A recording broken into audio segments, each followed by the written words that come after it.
MCG test का पहला दिन, दूसरा दिन, दोनों दिन ऑस्ट्रेलिया का दबदबा दिखा। उसके बाद तीसरे दिन जब हम लोग यहीं बैठे थे तो भाई इंडिया ऐसा लगा था कि मैच जीत लिया, लेकिन अब चौथे दिन फिर एक्साइटमेंट आता है। फिर इस मैच में वही जो कल हम बात कर रहे थे, तीनों रिजल्ट्स पॉसिबल है, आज भी तीनों रिजल्ट पॉसिबल है। लेकिन ये जो टेलेंडर्स ने ऑस्ट्रेलिया के, भाई इंडियन टीम के जो नाक में दम किया अखिल भाई, ये क्या से क्या हो गया भाई। 91 फॉर 6 था ऑस्ट्रेलिया और 228 पर फिलहाल 9 है। 91 से 228 कैसे पहुंचा ऑस्ट्रेलिया? बहुत ही ज्यादा स्कोर खड़ा कर दिया। ये सब बोनस रन है ऑस्ट्रेलिया के लिए। ये न्यू ईयर का तोहफा उनको ऑलरेडी मिल चुका है और ये कोई नई बात नहीं है। ये एमएस धोनी की कप्तानी से हम देख रहे हैं, धोनी की कप्तानी, कोहली की कप्तानी और अब रोहित की कप्तानी। हम टेलेंडर्स को आउट ही नहीं कर पाते। हम बड़े से बड़े बल्लेबाजों को आउट कर देते, लेकिन जैसे ही नंबर 6 के बाद 7, 8, 9, 10, 11 वाले बल्लेबाज होते हैं, पता नहीं क्या दिक्कत है, उनको आउट ही नहीं कर पाते। बाउंसर हम मारते नहीं है। जैसे कि आपने बीबी आने के बाद कहा था कि अखिल भाई बाउंसर क्यों नहीं मारी जा रही है, वो मेरी समझ से परे था यार। ना कि कप्तान ने बोला, ना विराट कोहली ने किसी गेंदबाज को बोला। स्पिनर्स आ रहे हैं, बॉलिंग कर रहे हैं, बुमराह आ रहे हैं, बॉलिंग कर रहे हैं, बाउंसर कोई मार ही नहीं रहा। और आपने एक चीज नोटिस की होगी, ये तो ठीक है भाई वो अच्छा खेल गए, बट इन पार्टनरशिप में जो बनी है 9वें विकेट के लिए, 10वें विकेट के लिए, इसमें टीम इंडिया के फील्डर्स का भी साथ है। कैच ही नहीं पकड़ रहे थे भारतीय खिलाड़ी, रनआउट के मौके छोड़ रहे थे, बुमराह को विकेट मिलने वाला था, 9 बॉल हो गई। तो बहुत कुछ हमने आज ड्रामा देखने को मिला। और शायद ये जो 41 है पैट कमिंस के और जो 41 इस वक्त खेल रहे हैं लायन, ये दोनों के रन इस टेस्ट में निर्णायक हो सकते हैं। बहुत निर्णायक होंगे। सिर्फ आप पैट कमिंस के पहली पारी के 49 रन जोड़ो, अगर 49 जोड़ो और 41 ये जोड़ो, 90 रन हो गए। बिल्कुल 90 रन तो ऑस्ट्रेलिया के कप्तान ने बना दिए, जो कि प्रॉपर ऑलराउंडर नहीं है। उसके बाद और हमारे ऑलराउंडर्स क्या कर रहे हैं? नीतीश कुमार रेड्डी बॉलिंग क्यों नहीं कर रहे? जब आखिरी विकेट बचा हुआ है तब स्पिनर्स बॉलिंग क्यों कर रहे हैं? ये छोटी छोटी सवाल है जो आपके बीजीटी के लिए निर्णायक साबित होने वाले, इंडियन टीम के पॉइंट ऑफ व्यू से काफी अहम होने वाले हैं। एक दिन बचा है मोनू, आज हमने ऑलमोस्ट आखिरी के 1.5 घंटे में विकेट नहीं चटकाया। कल भी अगर ऐसे ही हुआ तो मुकाबला फिर ऑस्ट्रेलिया के हाथ में समझो। ये मुकाबला फिर ड्रॉ होके भी इंडिया की हारी है। और आपने जब दोनों टैलेंट्स को देखा हुआ खेलते हुए, ऐसा लगता था जैसे कि एक कहते हैं ना, एक कॉम्पैक्ट प्लेयर, कॉम्पैक्ट मींस मंझा हुआ बल्लेबाज जैसा लग रहा था। और नेथरलैंड जैसे डिफेंस कर रहे थे, इंडिया भी थोड़ा डिफेंसिव मोड में चला जाता है यार, पता नहीं क्यों। आप अटैकिंग फील्ड क्यों नहीं लगा रहे थे? क्योंकि आपको पता कैचिंग पोजीशन में खिलाड़ी रखिए, आपको पता 2 विकेट चाहिए हमें, और तीनों डीआरएस लिए गए, वो भी फेल हो गए। एक चीज अच्छी इंडिया के पॉइंट ऑफ व्यू से देखा जाए अखिल भाई, पिच बहुत अच्छा खेल रहा है। ऐसा नहीं कि इस पिच में बहुत ही ज्यादा टर्न है, घुमाव है, पिच फंसेगा इंडिया, ऐसा कुछ नहीं है। बस जल्दी से एक विकेट को चटकाना होगा। अब यहाँ से काउंटर अटैक करूं, एक काउंटर अटैक करूं जी। पिच अच्छा खेल रहा है, हमेशा अच्छा खेला है जी। पर्थ टेस्ट, एडिलेड, गाबा, जब इंडिया बैटिंग करता है पिच बदल जाता है यार। नहीं वो तो है बदल जाता है। तो ऐसे विकेट का फायदा क्या जब हमारे बल्लेबाज अच्छा नहीं कर पा रहे? अच्छा, वो पिच से फर्क ही नहीं पड़ रहा है। आपके बल्लेबाज तो वैसे ही अच्छा नहीं कर रहे हैं। इंडिया में तब भी अच्छा किया है, प्रैक्टिस मैच में अच्छा नहीं किया है रोहित विराट ने। सो इंडिया का कंसर्न है बैटिंग, लेकिन अब ये फ्लैट विकेट हो चुका है एज ऑफ नाउ, ऐसा लग रहा है यहाँ से। लेकिन इस पिच पर थोड़ा बहुत टर्न हमें दिखा था जडेजा की गेंदों पर, लेकिन भारतीय बल्लेबाजों को अच्छा करना होगा। लेकिन यहाँ से 333 से ऑस्ट्रेलिया का 1 विकेट बचा है। अब यहाँ से वैसे तो ये तो खेल है, बट यहाँ से अगर 350 प्लस चला गया ऑस्ट्रेलिया तो फिर भारत फंस गया। फंस इसलिए गया है। आप कितना मान के चल रहे हो? मैं यार सोच रहा हूँ 344, 345, मतलब कल के आधे घंटे में विकेट गिर जाएगा। आधे से पहले गिर जाएगा, जैसे नीतीश कुमार रेड्डी का गिरा वैसे ही मतलब थोड़े बहुत 10, 12, 15 ऐड करेंगे, उसके बाद चलो 350 मान लो पूरे। मैं कह रहा हूँ कि मोटा मोटी मान के 350 के आसपास है। 350 फिर आपको चेज भी करने हैं, और उसमें 4th इनिंग आपको खेलना है। उसमें 2 ही चीजें इंपॉर्टेंट है। अगर ऊपर से तो ये मैं देखना चाहता हूँ कि रोहित ही ओपन करेंगे, बिकॉज करना तो उन्हीं को चाहिए, क्योंकि अगर फर्स्ट इनिंग में किया है तो, अगर नहीं किया तो फिर आप डर गए, कोई सेंस नहीं बनता अगर सेंस नहीं बनता, 3 खेलेंगे 6 खेलेंगे। लेकिन हाँ, इंडिया के लिए अच्छी बात यह है कि आपकी जो बैटिंग में आपने बैटिंग लंबी की है, जिसका आपको फायदा मिला था, बिकॉज नीतीश रेड्डी ने रन बनाए थे, वॉशिंगटन सुंदर रन बनाए थे फर्स्ट इनिंग में। ऐसा नहीं इंडिया के पास एबिलिटी है अखिल भाई, अगर 350 के, अगर मैं कह रहा हूँ 380 भी चला गया तब भी इंडिया बना सकता है ऐसा। और एक चीज आपको और बता दे भाई दावे कि मैच जल्दी स्टार्ट होगा, बिकॉज रेन की वजह से आधे घंटे पहले स्टार्ट होगा। मतलब 98 ओवर्स का गेम होगा, 98 ओवर का। अगर वो 8 ओवर ऑस्ट्रेलिया खेलता है, 90 ओवर बचते हैं आपके पास। 90 ओवर में भी हमने देखा पहले भी कि बन जाते हैं 350। 90 ओवर, नंबर 9 तक आपके पास बल्लेबाजी और ऊपर से नई गेंद, नई गेंद मिलेगी। रोहित शर्मा के पास इससे गोल्डन अपॉर्चुनिटी नहीं हो सकती। ऐसे नहीं कि पिच खराब हो गई है, उबड़ खाबड़ पिच हो गई है, पिच पे गड्ढे पड़ गए हैं, कुछ भी नहीं है। अभी भी ऐसा लग रहा है कि एकदम मस्त विकेट है, मक्खन विकेट है। और 90 ओवर की नई गेंद जब आपको मिलेगी ना, रोहित शर्मा के पास इससे बढ़िया अपॉर्चुनिटी नहीं हो सकती अपने सारे पाप धुल लेने के लिए। ये बढ़िया मौका है, गंगा स्नान करो, इंडिया को मैच जिताओ, है ना, गंगा में जाके पाप धुलने सही बात आपकी, क्योंकि यहाँ पर अगर रोहित की बड़ी पारी आ गई तो सब भूल जाएंगे, सारे पाप धुल जाएंगे। वो गंगा में पाप धोते हैं ना, वैसे वो चीज करो। लेकिन भारत जीतना भी चाहिए, ऐसा ना कि बड़ी पारी आ जाए भारत फिर रह जाए, ये भी दिक्कत है, हार ना जाए। अब मोनू पता है क्या है, 350 का टारगेट मिलता है, 333 ऑलरेडी हो चुके हैं, 350 ही मान के चलो।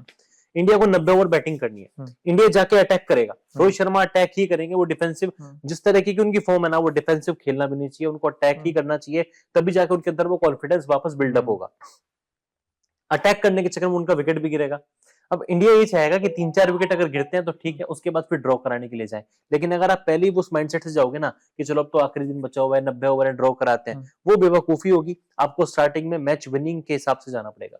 मैच विनिंग के हिसाब से जाना पड़ेगा, बट ये भी देखना पड़ेगा टारगेट कितना, क्योंकि टारगेट के हिसाब से आप आगे फॉरवर्ड करेंगे चीजों को। लेकिन भारतीय टीम के लिए जायसवाल जिन्होंने 161 बनाए थे, फर्स्ट इनिंग में 80 बनाए थे, अब उनसे बड़ी उम्मीदें होंगी कि अगर उन्होंने काउंटर अटैक कर दिया, उन्होंने अटैकिंग कर दिया, बैटिंग, क्योंकि attack is the best defence हम कहते भी ऑस्ट्रेलिया को। अगर घर पे हराना है तो भाई आपको थोड़ा सा अटैकिंग क्रिकेट खेलनी पड़ेगी। जैसे आपने कहा ऋषभ पंत ने वो काम किया था ब्रिस्बेन गाबा में जब इंडिया जीता था। क्या ब्रिस्बेन गाबा वाला जो इतिहास है क्या वहां पर दोहरा पाएगा टीम इंडिया मेलबर्न में? मेरे दिल से आवाज आ रही है कि ये दोहरा सकते हैं, क्योंकि पता नहीं क्यों लग रहा है कि इंडिया कल जीतने वाला है। मतलब यार अच्छी बैटिंग है, यशस्वी जायसवाल अटैक करेगा, रोहित शर्मा को काउंटर अटैक करना चाहिए, ताबड़तोड़ बैटिंग करनी चाहिए, और जायसवाल तो बिल्कुल करना भी चाहिए। यार आपने पहले इनिंग में 2 कैच छोड़े, थर्ड इनिंग में आपने, सेकंड इनिंग में ऑस्ट्रेलिया के 3 आसान कैच छोड़े। अब उनका कहीं ना कहीं तो भुगतान आपको करना पड़ेगा ना। तो जायसवाल के पास एक बढ़िया मौका अपनी फील्डिंग को छुपाने का अपनी बल्लेबाजी से। नहीं, आपने कह तो दिया कि यार देखो हर हिंदुस्तानी चाहता है कुछ चमत्कार हो और इंडिया मैच जीते, बट उतना आसान नहीं होगा। बिल्कुल आसान तो बिल्कुल भी नहीं, बिल्कुल भी लोहे के चने चबाने वाला काम होगा, क्योंकि ऐसा नहीं बैटिंग करना, आप 5वें दिन बैटिंग कर रहे हो, 4th इनिंग में 350 आप चेज कर रहे हो, ऐसे थोड़ी क्या ऐसे हवा बन जाएंगे। उस 350 के लिए भी कम से कम 3 बैट्समैनों का चलना इंपॉर्टेंट है, 1 या 2 नहीं, 3 कम से कम, और तभी बनेंगे। ऐसे नहीं कि 350 ऐसे हवा बन गए। और नहीं भाई, बहुत मुश्किल है, बहुत ज्यादा बहुत मुश्किल है, क्योंकि ऑस्ट्रेलिया के पास तो अच्छे गेंदबाज है ना। ऑस्ट्रेलिया तो उस माइंडसेट के साथ जाएगा, ऑस्ट्रेलिया तो ये चाहेगा ही नहीं कि यार ये मैच हमें ड्रॉ कराना है, वो जीतने के लिए जाएगा, विकेट्स के लिए जाएगा, वो अटैकिंग फील्ड के साथ जाएगा। वो 3-3 स्लीपर रखेंगे यार रोहित के लिए, उनको पता है रोहित खराब फॉर्म से है, तो वो एरिया भी देंगे एक पर्टिकुलर कि आप यहाँ शॉट मार के दिखाइए।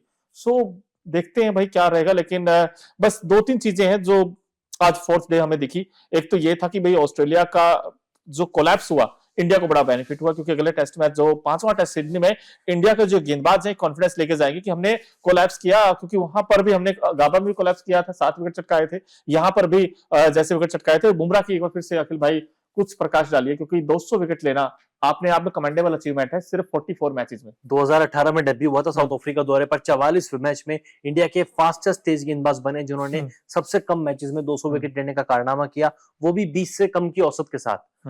बहुत ही बड़ी अचीवमेंट है। आप किसी एक तेज गेंदबाज होने के नाते आप 20 से कम औसत के साथ 200 विकेट चटकाते हैं। 19.56 की औसत के साथ उन्होंने 200 विकेट लिए, 200 शिकार किए। मार्कम मार्शल का रिकॉर्ड तोड़ा, कर्टनी एम्ब्रोस का रिकॉर्ड तोड़ा, बड़े बड़े दिग्गजों के रिकॉर्ड तोड़े हैं। और यार चौथे सबसे तेज सीमर बने, सबसे कम गेंदों में जिन्होंने 200 विकेट चिटकाए, 8484 गेंदों में उन्होंने कारनामा करके दिखाया। हालांकि टॉप पर पाकिस्तान के वकार यूनिस आते हैं, लेकिन जिस तरीके से बुमराह बॉलिंग कर रहे हैं, मैंने कल भी आपसे जब हम डिस्कशन कर रहे थे एक ही बात कही थी, आज फिर वो बात कहूंगा, परसों भी मैंने ये बात कही थी, ये चौथा मैच है, 5वां मैच भी बुमराह 100% खेलेंगे, बिल्कुल खेलेंगे। उसके बाद इंग्लैंड सीरीज, फिर IPL, चैंपियंस ट्रॉफी, इंग्लैंड का टूर। बुमराह को अगर कुछ हो गया तो इंडिया क्या करेगा? वो तो है, लेकिन पहले तो भाई कहते हैं ना, पहले तो अपना खुद का एक स्टेप देख लेते पहले। तो अभी तो फिलहाल MCG जो फंसा हुआ है उस पर हम नजरें बनी हुई कि कैसे न कैसे करके बस ये मैच निकाल ले India. No doubt Bumrah exceptional रहे हैं इस सीरीज में। और कितने विकेट हो गए अखिल भाई? 29 विकेट्स हो गए हैं, बताइए, इतने तो रोहित के रन नहीं है। लेकिन लेकिन सवाल ये है कि भाई अब 2-3 चीजें बड़ी इंपॉर्टेंट है। एक तो 1976 में इंडिया ने चेज किया था, बहुत बड़ा टारगेट चेज किया था इंडिया ने 4th इनिंग में, 484 अगेंस्ट वेस्ट इंडीज, 100 समथिंग, बहुत ज्यादा था against West Indies. Gundappa Vishwanath का 100 था, सुनील गावस्कर ने अच्छी बैटिंग की थी। फिर 2008 में सचिन और युवराज ने चेन्नई वाला बड़ा कमाल का था, और ब्रिस्बेन वाला भी आपको याद ही होगा, ऑस्ट्रेलिया में जो हमने चमत्कार किया था। अब MCG में अब पता नहीं यार, मुझे तो भाई दोनों चीजें लग रही है, क्योंकि मुझे ड्रॉ नहीं लग रहा है किसी भी हिसाब से। ड्रॉ या तो ऑस्ट्रेलिया जीतेगा या फिर इंडिया जीतेगा, बस आर या पार ही होगा। आर या पार ही होगा। ड्रॉ 3 रिजल्ट नहीं, अब सिर्फ 2 रिजल्ट है, ऑस्ट्रेलिया या इंडिया। लेकिन दोस्तों आपका बताना बड़ा इंपॉर्टेंट है, आप बताइए, क्योंकि ये मैच खुल गया है, तीनों तरफ खुला हुआ है, रिजल्ट्स आएगा पक्का, ड्रॉ हो, इंडिया जीते, ऑस्ट्रेलिया जीते, लेकिन इस जीत में एक चीज पक्की है कि जो ये टेस्ट जीतेगा बॉर्डर गावस्कर ट्रॉफी वही जीतेगा, WTC फाइनल भी फिर उसका ही पक्का होगा। तो यानी कि ये टेस्ट डिसाइडिंग फैक्टर बन गया पूरी बॉर्डर गावस्कर ट्रॉफी का, ना सिर्फ BGT बल्कि WTC फाइनल का भी। तो रोहित वर्सेस पैट कमिंस, ये एक्साइटिंग कॉन्टेस्ट होगा। बैटिंग जब करने गए तब भी, और यहां पर पैट कमिंस ने अपना काम कर दिया है 100%, बट रोहित हमारे पीछे हैं, क्योंकि उन्होंने तो गेंद से भी कमाल किया, बैट से भी कमाल किया। अब हर बार नीतीश रेड्डी नहीं बचा सकता आपको, हर बार जायसवाल नहीं बचा सकता आपको। रोहित विराट जागो, ये आखिरी मौका है, यहां चुके तो फिर ये हारे तो सब हारे। खैर इस लाइव सेशन में इतना ही, और अखिल भाई जाते जाते इंडिया जीत रहे हैं, ये दिल मांगे मोर, ये दिल मांगे विक्ट्री। चलिए इंडिया जीत रहा है, लेकिन आप भी कमेंट बॉक्स में अपनी राय जरूर रखें।